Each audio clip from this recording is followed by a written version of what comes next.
Welcome to today's live Q&A, and I am going to be talking today about the question I'm getting asked the most at the moment is about Claude and ChatGPT.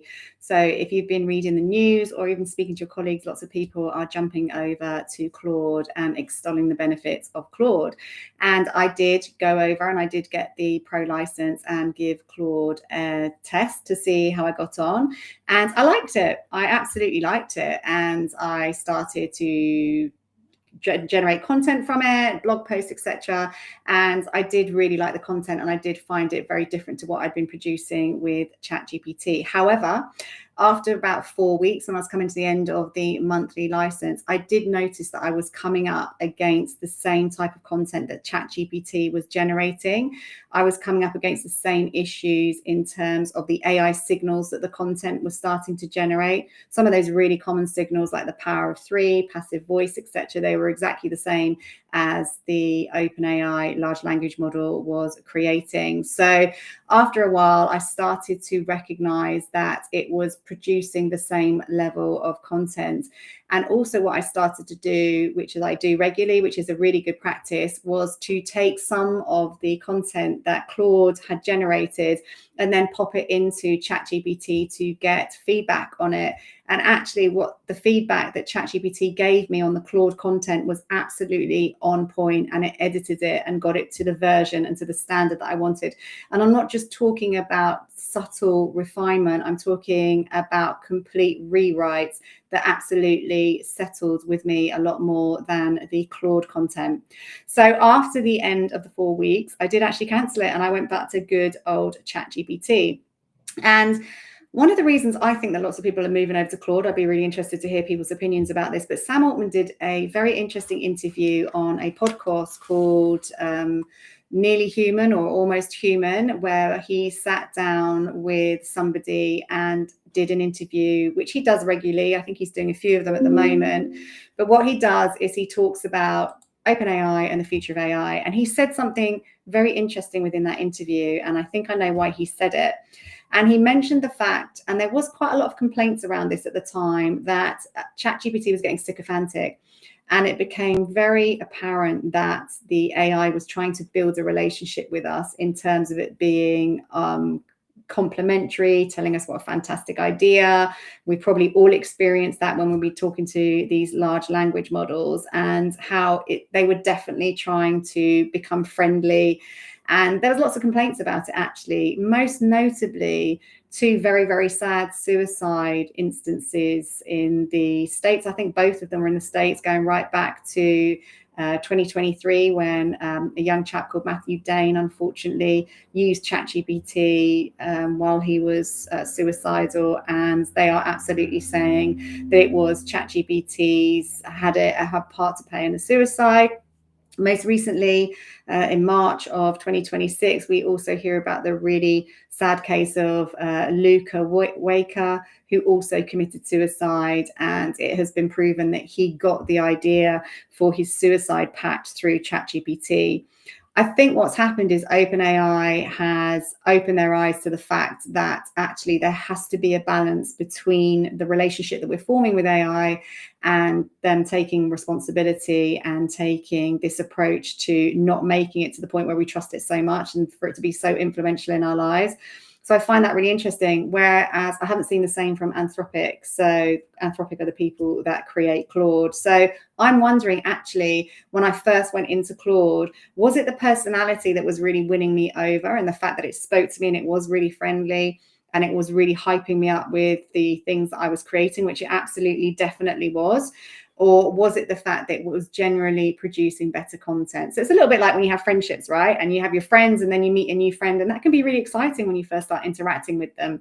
So I wondered if it was that. So I thought it was really interesting. And I think that OpenAI are definitely taking responsibility around this, and they're recognizing that there is an issue. Don't forget that the tech giants do have a different set of values and a different set of objectives to us.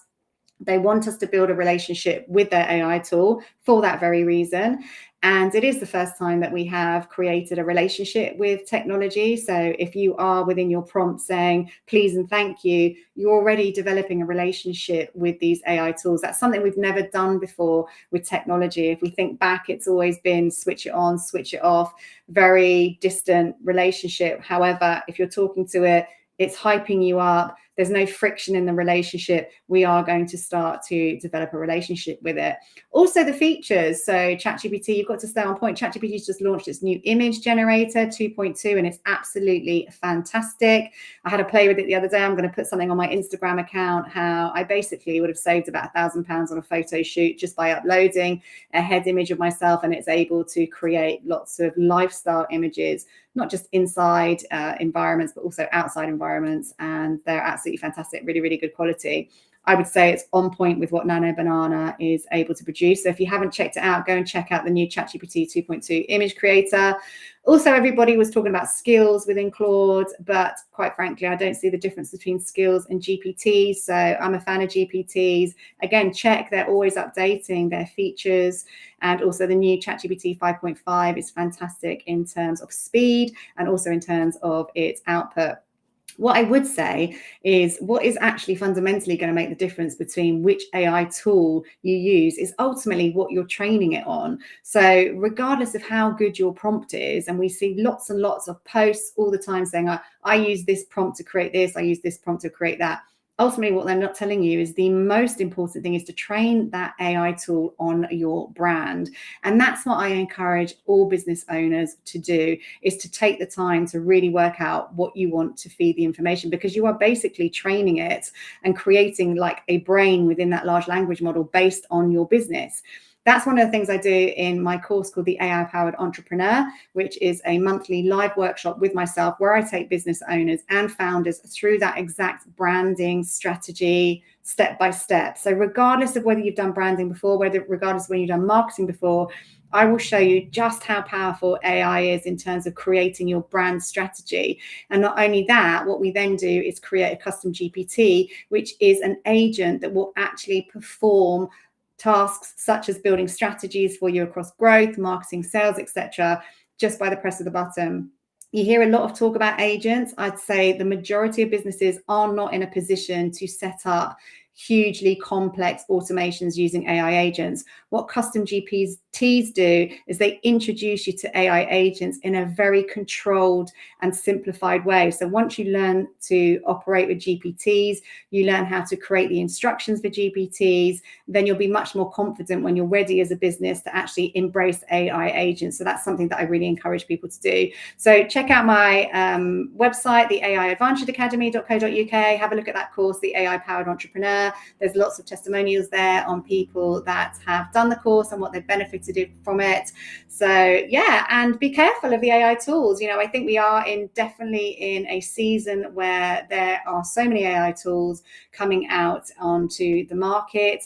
Actually, in the UK, the first quarter of 2026 saw a huge increase of startups, particularly in the tech area. So we are in this era whereby we are going to get overwhelmed if we don't start to be able to cut through the hype and decide what AI tools we're going to be working with. The same with Copilot, Claude, ChatGPT. You know, it's a race to the top. One will launch a feature. You can guarantee that the next one is going to launch a very, very similar feature. Most of them are virtually identical. They're just calling their features different names, which can also be confusing. So I would say there's not enough difference for us to be jumping around between AI tools. What I would say is spend the time creating your brand strategy so that you can upload that into the AI tool. And that is the one thing that's going to make a huge difference to the outputs that you get. Hope that's helpful, but please do connect with me on LinkedIn or to email me if you've got any questions. And I'm going to run this every month, a live Q&A. And what I'll be doing is discussing the question I'm getting asked the most that month. So do send your questions to me and I'll look to answer them. But I hope you've enjoyed that, and I look forward